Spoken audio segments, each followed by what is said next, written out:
অনার্পিতং চরিং চিরাত করুণায় অবতীর্ণ কৌল সমার্পিয়তমোন্নত উজ্জ্বল রসংস ভক্তি শ্রেয়ম হরি পুরুষ সুন্দর দুটি কদম্ব সন্ধিপিত সদা হৃদয় স্কন্দরে পুরতব শশীর নন্দন।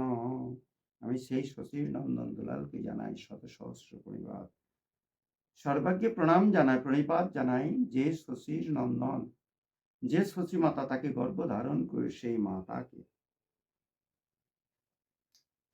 আজকে ছিল কৃষ্ণদাস গোস্বামী বৃদ্ধ বয়সে নিত্যানন্দের স্বপ্নাদেশ পেয়ে বৃন্দাবনে বসে 1700 শ্লোক 62 পরিচ্ছেদ 3টি খণ্ডে রচিত একটি গ্রন্থ রচনা করলেন শ্রী শ্রী চৈতন্য চরিতামৃত। চৈতন্য চরিতামৃত অমৃতের সিন্ধু, কর্ণমূল তৃপ্ত করে যার আগে বিন্দু। ভব সিন্ধু তরিবারে আসে যার চিত্ত, শ্রদ্ধা করে শোনে তবে চৈতন্য চরিতামৃত। আজকে সেই চৈতন্য চরিতামৃতের অন্তলীলা দ্বিতীয় পরিচ্ছেদের আমরা ছোট হরিদাসের একটু আস্বাদন করব। ছোট হরিদাসকে মহাপ্রভুর কৃপা সে কিভাবে লাভ করেছিলেন।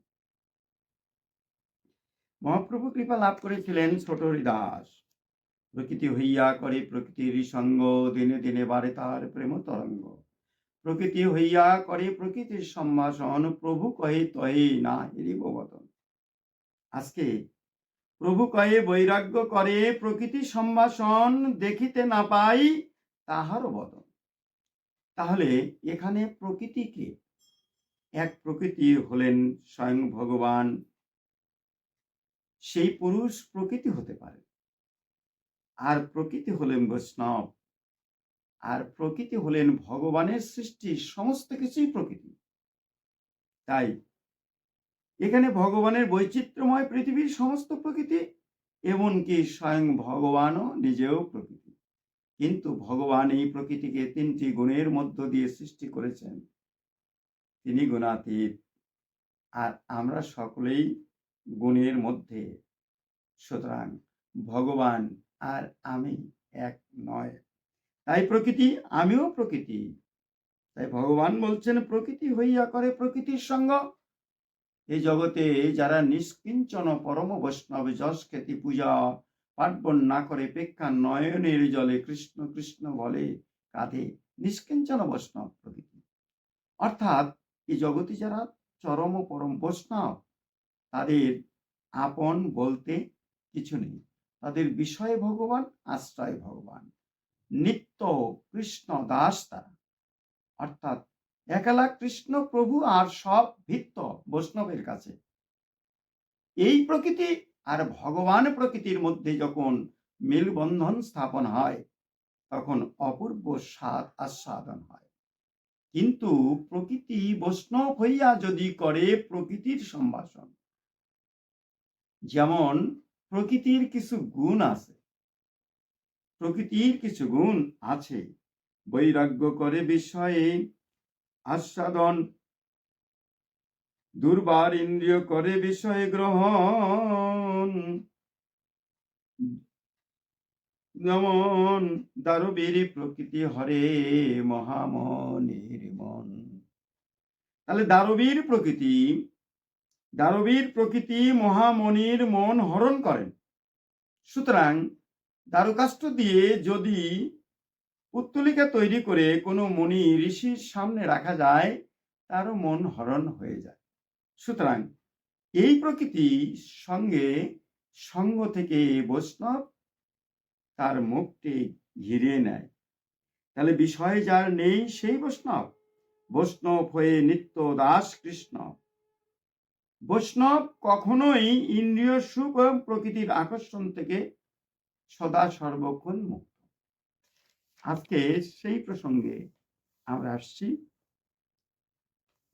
পুরুষোত্তম প্রাসে প্রভু পাশে ভগবান আচার্য, পরম বৈষ্ণব তহে তহে সুপণ্ডিত আর্য। তার পিতা বিষয় বড় শতানন্দ খান, বিষয় বিমুখ আচার্য বৈরাগ্য প্রধান। গোপাল ভট্টাচার্য নাম তার ছোট ভাই, কাশীতে বেদান্ত পড়ি গেল তার ঠাই। আচার্য তাহারে প্রভু পাশে মিলাইলা, অন্তর্যামী প্রভু চিত্তে সুখ না পাইলাম। কারণ এই পুরুষোত্তম রাজা ইন্দুদণ্ডের পরে সেই শ্রীক্ষেত্রের জগন্নাথের সেবক নিয়োগ করলেন ভগবান আচার্যকে। পরম বৈষ্ণব তো হে সুপণ্ডিত আচার্য, তিনিও আচার্য, কিন্তু পিতা তার বিষয় বড়, বিষয় সুখ বিষয় বৈমুখ, আচার্য বৈরাগ্যে প্রাণ, ছেলে বৈরাগ্য কিন্তু পিতা বিষয়ী। গোপাল ভট্ট নামে তার ছোট ভাই ছিলেন। এই শতানন্দ খানের ছোট ভাই কাশী থেকে বেদান্ত অর্থাৎ ভারতবর্ষের মুনি ঋষিদের চিরন্তন সাধনার দন লব্ধ করেছিলেন। কিন্তু যারা বেদান্ত শ্রবণ করেন, যারা বেদান্তের ভাষ্যকর, তাদের মধ্যে মায়াবাদী থাকে। আচার্য তাহারে প্রভু পাশে মিলাইলা অন্তর্যামী। তাই প্রভু যখন এই আচার্য নিজের কাকাকে দিয়ে বেদান্ত পাঠ শ্রবণ করালেন গৌর সুন্দর শ্রোতা, তাই অন্তরে সুখ পাইলেন না। কেন? কৃষ্ণ ভক্তি বিনীতারে দিতে না পারে সুখ। বারবার যখন আচার্য উদ্বুদ্ধ করছেন স্বরূপ, তাকে দাম দিতে বলছে, চুপ করো, বুদ্ধিভ্রষ্ট হইল তোমার গোপালের সঙ্গে, মায়াবাদী শুনিবারে উপজিত রঙ্গে, বৈষ্ণব হইয়া যেবা শারীরিক ভাষ্য শুনে, সেব্য সেবক ভাগ সারি আপনাকে ঈশ্বর মানে। স্বরূপ দাম কি দিলেন, এ কি করছেন আচার্য? এই জগতে যারা মায়াবাদী, যেমন শঙ্করাচার্যের ভাষ্যে বলা হয়েছিল, ঈশ্বর জীব ভেদ হেন জীব কহত কহত অভেদ। কখনো কখনো জীব আর ঈশ্বরের মধ্যে কোনো পার্থক্য থাকে না। তাহলে তারা সদা সর্ব নিজেকে ঈশ্বর বলে মানে। তাহলে যখন কোনো বৈষ্ণব নিজেকে ঈশ্বর বলে মানবে, তখন তার সেব্য ভাবটা দূরীভূত হয়ে যায়। তাই তিনি দামকে দিয়েছিলেন আচার্যকে। ছোট হরিদাস প্রভুরে নাম কীর্তনিয়া, আরে কহিল আচার্য ডাকিয়া নিয়া। সেই আচার্য আবারও বারে বারে বিরক্ত করছেন।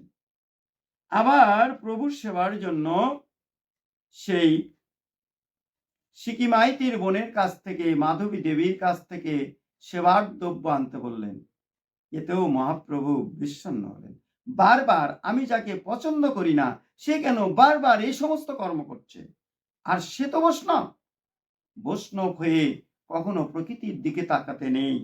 প্রকৃতি দুর্বার আকর্ষণ তাকে বৈষ্ণব থেকে অবৈষ্ণবে পরিণত করে দেয়। প্রভু বারবার সংশয় দূরীভূত করতে পারেন নাই। তাই গোবিন্দকে নির্ভীতে ডেকে বলছেন, আমি ওকে তো পারলাম না, আমার যে পরম বৈষ্ণব, আজকে তাকে বলে দাও কাল থেকে যেন তিনি ভিক্ষা বৃত্তি না করে। ছোট হরিদাস চমকে উঠলেন, প্রভু অপরাধ? প্রভু কোনো কথা বললেন না। সকল ভক্তগণ প্রভুর পাশে গিয়ে প্রভুকে অনুনয় বিনয় করলেন, প্রভু ওকে একটু ক্ষমা করা যায় না প্রভু? প্রভু স্থির অচল অধ্রুব রাগান্বিত হয়ে বললেন, তোমরা সকল বৈষ্ণব মিলে রহ এই স্থানে, আমি গোবিন্দকে নিয়ে আলালনাতে যাব। আজ্ঞা করো, তোমরা থাকো, আমি এখানে থাকবো না। মায়াবাদী ভাষ্য শুনিবার অঙ্গ আমার নেই, তোমরা শোনো। তখন তো সকলে গতি দেখে পুরী গোসাই প্রভু পাশে গেলা, অনুনয় বিনয় করে প্রভুকে ঘরেতে বসাইলাম। প্রভুকে অনেক অনুরোধ বিনোদ করে ঘরেতে বসিয়ে একটু শান্ত করলেন। কিন্তু হরিদাস 3 দিন হলে কিছু সেবা জলন্ন গ্রহণ করে না। হরিদাস চিন্তা করছে, প্রভু কৃপা থেকে আমি বঞ্চিত গো, বঞ্চিত, শ্রী বঞ্চিত। সারা জীবনের সাধনা আমি প্রভুর কীর্তন করি, আমি প্রভুর সেবা থেকে বঞ্চিত। অলক্ষে মহাপ্রভু যখন জগন্নাথ দর্শন করে দেয়, দূরে দাঁড়িয়ে মহাপ্রভুকে প্রণাম জানায়, কিন্তু এইরূপে 1 বৎসর কেটে গেল। 1 বৎসর কেটে গেল, কোনো সমাধান যখন না পেলেন, হরিদাস সিদ্ধান্ত নিলেন, হরিদাস কাউকে কিছু না বলে প্রয়োগে চলিল।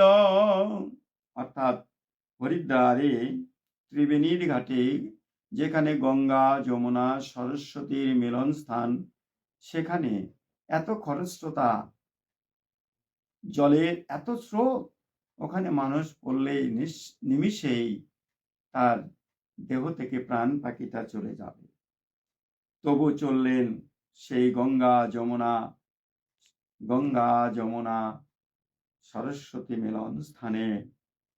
প্রভুপাদ প্রাপ্তি লাগি সংকল্প করিল, ত্রিবেণী প্রবেশ করি প্রাণ ছাড়িল।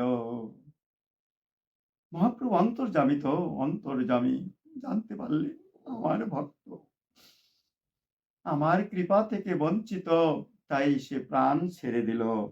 সেইক্ষণে দিব্য দেহে প্রভু স্থানে আইলা, প্রভু কৃপা পাইয়া অন্তর্ধামে রহিলা। এবার প্রভুর অন্তরে দিব্য দেহ ধারণ করে প্রভুর অন্তরে এসে গেলেন। নিজে গায়, প্রভু শুনে, অন্য না শুধায়, অন্য শুনতে পারে না, একমাত্র প্রভু এবং নিজেই শুনে। একদিন মহাপ্রভু ভক্তগণে পুছিল, ভক্তগণে হরিদাস কাহা, আরে আনো হো এখানে। ভক্তগণ বলছেন, প্রভু 1 বৎসর আগেই তো হরিদাস কাউকে কিছু না বলে কোথায় যে চলে গেছে তা আমরা জানি না প্রভু। আর আজকে আমরা এত অনুনয় বিনয় করলাম, তুমি হরিদাসের কথা একবারে শুনতে ছিলে না গো। প্রয়োগ হইতে 1 বৈষ্ণব নবদ্বীপে আইলা, হরিদাসের বার্তা তো হে সবারে কইলা। সেই ক্ষণে প্রয়োগ থেকে 1 বৈষ্ণব নবদ্বীপে এসে হরিদাস যে ত্রিবেণীর ঘাটে প্রাণ ত্যাগ করেছেন এবং ভগবানের অন্তর্ধামে রয়ে গেছেন, এই কথাটা সবারকে জানিয়ে দিলেন। স্বরূপ একটু মহাপ্রভুর কাছে খেপেই গেলেন। স্বরূপ বললেন, প্রভু এত অভিমান তোমার, আমরা কত অনুরোধ করেছি, আবার তুমি তো তাকে তুমি আপন করে নিয়েছো, তাহলে এত অভিনয় কেন? আমরা সকল বৈষ্ণব তোমার কাছে কিছু নই প্রভু। মহাপ্রভু বললেন, স্বরূপ বৈষ্ণব হইয়া প্রকৃতির সঙ্গে যেমনি যবে এরকম মেলবন্ধন তৈরি করে, প্রকৃতির দুর্বার আকর্ষণে তারা বৈষ্ণবত্ব ত্যাগ করে। আর এরকম বৈষ্ণবকে আমি এরকম শাস্তি দিয়ে তাকে কৃপা দান করি। জয় হরিদাস বলি করে উচ্চারণ, এত বলি মহাপ্রভু নাচেন আপন। হরিদাস মহাপ্রভুর হইল মিলন, বদন ভরে সবাই বলো হরি বল হরি বল। জয় হরিদাসের জয়, জয় মহাপ্রভু জয়। বাঞ্ছা কল্পতরুভ্যশ্চ কৃপা সিন্ধু এব চ পতিতানাং পাবনেভ্যো সকল বৈষ্ণবেভ্যো নমো নমঃ।